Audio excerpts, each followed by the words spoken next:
그 2003년부터 사실은 정치적으로 회복하기 어려운 타격을 받고 정치적 백수였잖아요. 2002년에 서울시장 떨어졌고 네. 원래는 그때 이해찬 총리께서 노무현 대통령 그 후보 시절에 전략본부장을 하시면서 저보고 부본부장을 해서 같이 선거를 치르자고 했는데 제가 그때 말씀드리기로 실제로 제가 북한의 해외 유학생들 장학재단을 만들 생각을 가지고 있어서 그런 걸 하고 싶다고 하니까 잘 생각했다고 하셔서 그걸 하려고 해서 대선에는 관여를 안 했는데 막판에 후보 단일화를 해야 되지 않으면 이해창 씨가 먹는 상황이 돼서 제가 그냥 며칠 전전긍긍 가서 뛰어든 거거든요.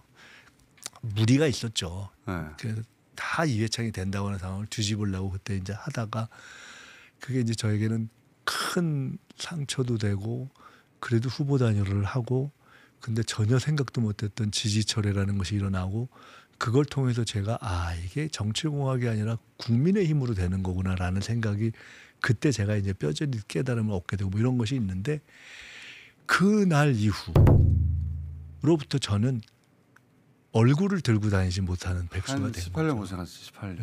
예. 예. 예, 뭐 철새라는 단어가 그때 등장한 겁니다. 네. 철새라는 단어가. 저 신문에 제 얼굴 있고 양쪽에 새 날개 붙이고 뭐 이런 게 맞아요. 있었어요. 근데 제가 이 말씀을 드린 이유는 그랬기 때문에 정치인으로서는 사실은 저 골짜기에 파묻혀 있었기 때문에 이 돈을 어떻게 갚느냐.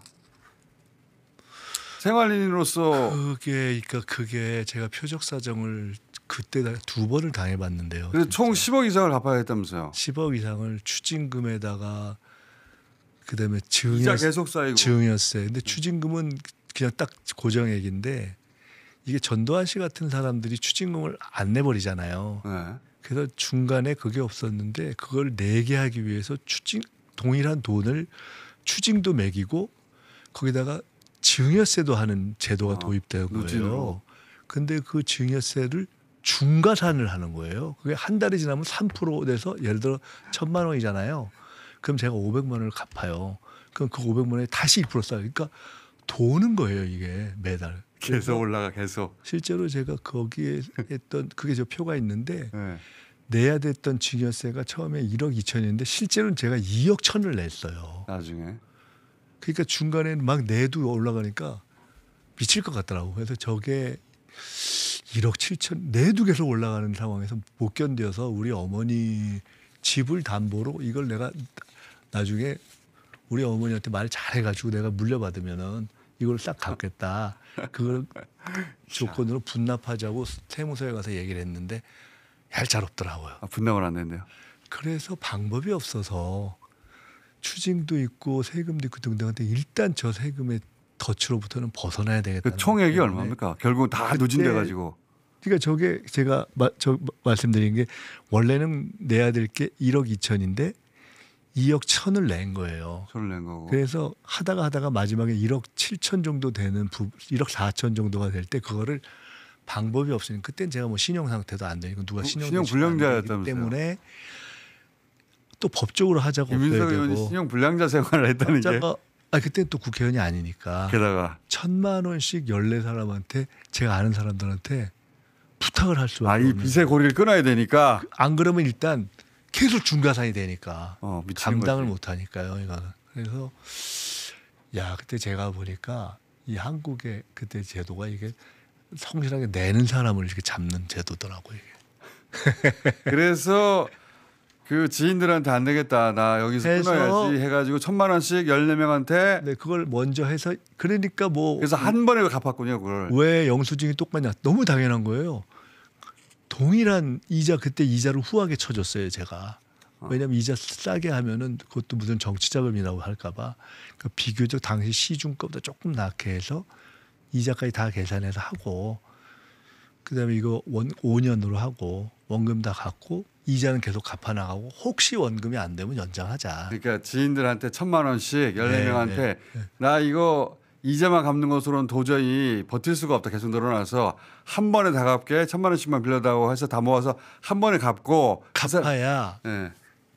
일단 그 다음에 그래야 그거를 중가산에서- 정치 자금이라고 하던데 또 지금은 국민의힘에서. 이거 말이 안 되는 거죠. 중가산에서 왜냐하면 이자 낸 게 있으니까 그리고 또 원금 갚았어요. 하여튼 그런 돈 문제 가지고 막 괴롭히는 게 하나 있고요. 예, 예. 이거는 이제 충분히 청문회도 자세히 설명하실 것 같고 네. 가장 최근에 나온 건 또 뭐가 있냐면은 이거는 투서. 허위 투서인가 그거 말씀드리려고 그래요. 가장 최근에 나온 건 저도 요즘 찌라시고 뭐고 다 보고 있는데 예. 어떤 분이 이 김민석에게 수십억을 뜯겼다고 수억이었어요. 수억이었어요? 수억을 뜯겼다고 자살을 하면서 유서를 썼다 이런 사건이에요. 저게 네. 저도 참 무서운 건데 제가 겪어본 많은 소설 같은 일을 겪었는데 가장 소설을 뛰어넘는 일이었어요. 그러니까 어떤 사람이 부부를 알고 있네. 네, 부부가 자살했는데 그 부부가 김민석한테 돈을 수억을 뜯겨가지고 저게 이제 이렇대요. 제가 들어보니까 네. 누군가 극단적 선택을 하면서 나 억울하다 이러고 투서를 그때 검찰총장한테 하나 하고 갔다 검찰총장한테 했어요. 네. 그렇다고 저 들었어요. 저 그 유서를 못 봤어요. 근데 그렇게 하면은요. 그거는 100% 그냥 진실로 인정된대요. 그럴 수밖에 없을 거예요. 사람이 적어도 죽을 때는 진실이다 이렇게 얘기하잖아요. 그러면서 그렇게 한 거예요. 근데 너무 황당한 거예요. 그 결론은 뭐였냐면 그 얼마 전에 어떤 분이 나 서울시장 떨어졌는데 이명박 씨한테 가서 제가 형님 나 먹고 살아야 되니까 나 좀 도와주셔 이러고서 뭘 청탁을 하나 해달라는 거예요. 그럼 해줄 거라는 거예요. 너무 황당하잖아요. 결론은 제가 말이 안 되는 것 같아서 안 들어줬는데 너무 이상해서 도대체 왜 이러냐 하고 추궁하는 과정을 진짜 저도 천우신조로 옆에 있던 제 보좌관이 녹취를 한 거예요. 그래서 제가 그때 미국의 로스쿨 공부하러 가려고 공부하고 있을 텐데 원룸 얻어가지고 오늘 갑자기 문자를 보니까 그분이 그렇게 됐다는 거예요. 그분이 자살하면서 그러니까 자살했다는 것만 제가 알게 됐죠. 김민석이 나한테 돈을 몰랐죠. 뜯어가지고 내가 억울해서 이런다라고 투서를 했다는 거예요? 그거는 이제 했다는 건 나중에 알았고 네. 저는 그렇게 했다는 것만 문자만 봤죠. 너무 무섭더라고요. 그리고 한 몇 주 있다가 저한테 전화가 왔어요. 검찰에서. 그래서 제가 나 빨리 좀 불러달라고 해서 그 녹취록 다행히 갖고 있던 걸 풀었을 거예요. 갖다 주고 저 혹시 이거 문제 모르는 사람이다 나 그 사람. 네. 아니 이 사람 이런 일이 있었으니까 알아서 그 나쁜 놈들이 있으면 잡아라. 그래서 몇 달을 그러니까 그분이 누구한테 돈을 뜯은 거 아니에요. 그래서 저한테 뭘 부탁해서 들어주겠다고 하고 했는데 이거 그러니까 그 당시에 몇 년 전에 미국 가서 저게 2005년도의 일이었어요. 근데 그러면 그때 검찰이 조사하고 무혐의 났던 사건이네요 이미. 난 거죠. 그래서 저게 중요한 건 뭐냐면은 사실은 아무것도 아닌 거예요. 왜냐하면 아무 일도 없었고 그냥 허위 투서고 조사에서 무혐의가 된 거니까. 근데 문제의 본질은 뭐냐?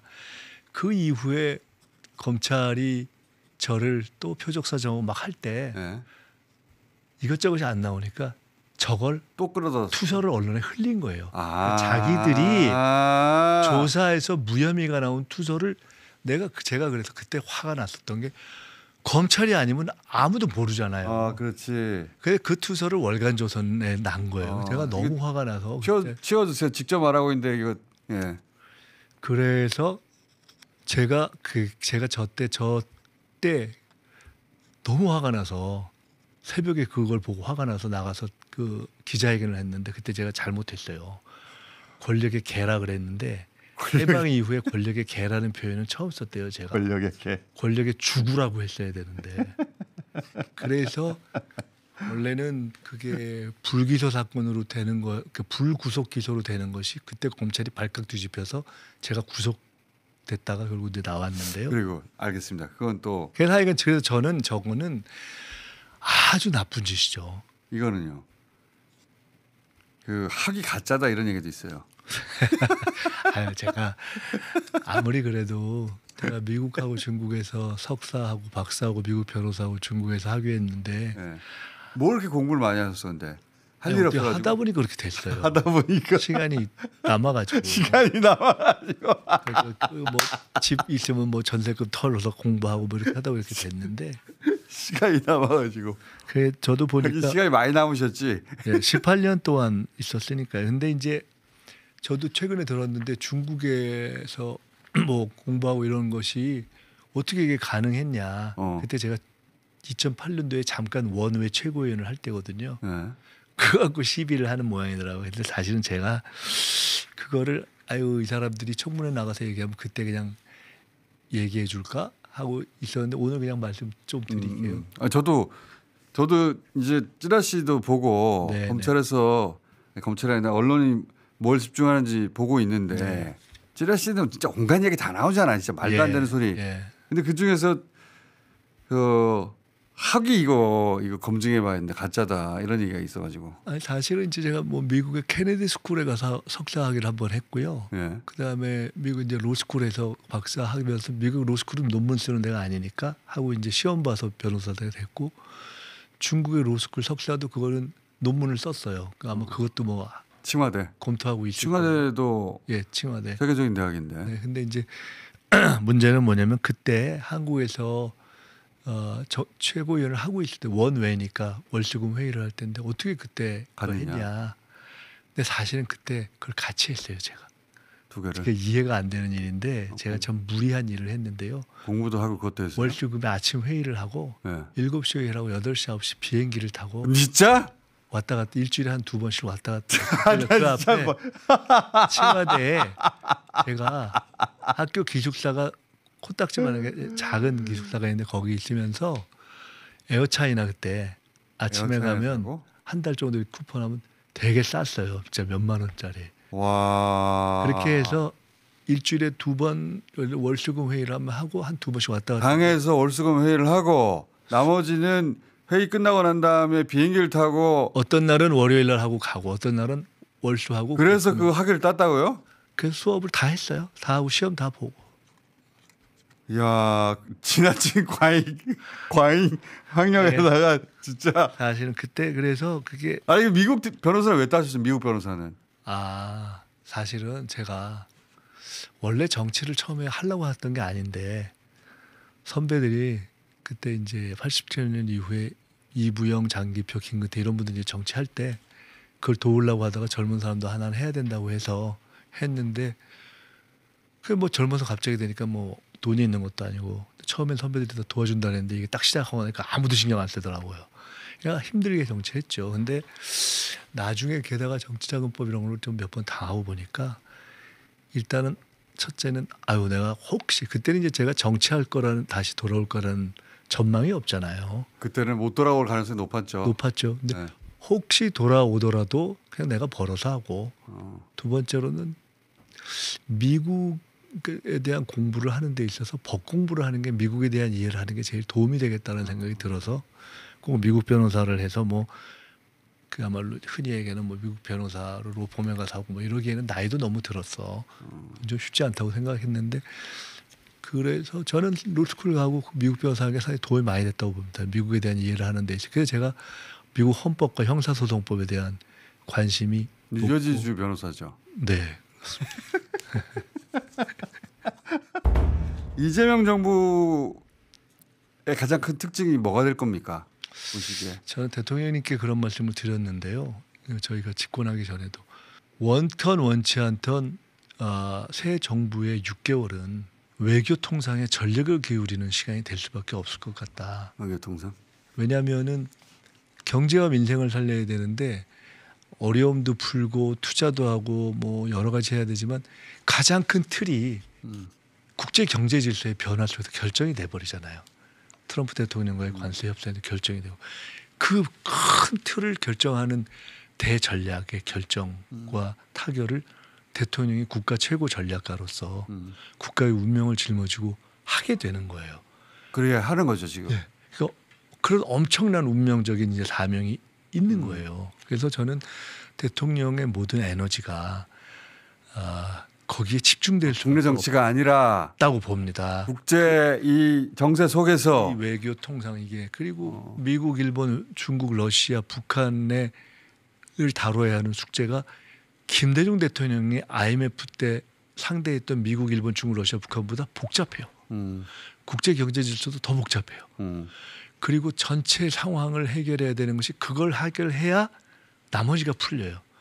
그래서 저는 그것을 하는 외교 통상에 우리 대통령의 에너지가 집중될 수밖에 없다고 생각하기 때문에 그것을 집중하셔야 되는데 그러면서 생길 수 있는 하여간 집중력을 안정적으로 뒷받침하도록 그 초반 6개월 동안에는 제가 총리가 되면 전력을 다해서 목숨을 걸고 내가 막을 부분은 막겠다 이런 생각을 하고 있습니다. 국내 정치 처리할 거 그렇게 말씀드렸고, 그러니까 대통령이 그 문제에 온전히 집중할 수 있도록 예, 그것이 온 국민의 운명이 걸려 있기 때문에 대통령에게 그런 전략적 사고가 있습니까? 그렇게 그 온몸으로 느끼고 계시죠. 제 말은 그 필요가 아니라 그런 전략적 사고 능력이 있냐는 거죠. 저는 그 가장 잘할 거라고 확신합니다. 그래서 그렇게 그런 대화를 저희들이 나눴고 그런 생각을 하고 계시고 그래서 그거에 전념해야 된다고 판단하고 계시고 그래서 그런 상황에서 또 보완되어야 될 부분을 제가 아까 표현했는데 제가 정말 저는 목숨을 걸고 제가 막을 생각이고 제가 할 일을 다 할 것이고 대통령께서는 그 부분 최선을 다해서 함께 이렇게 잘 서포트해라 이렇게 생각하고 계십니다.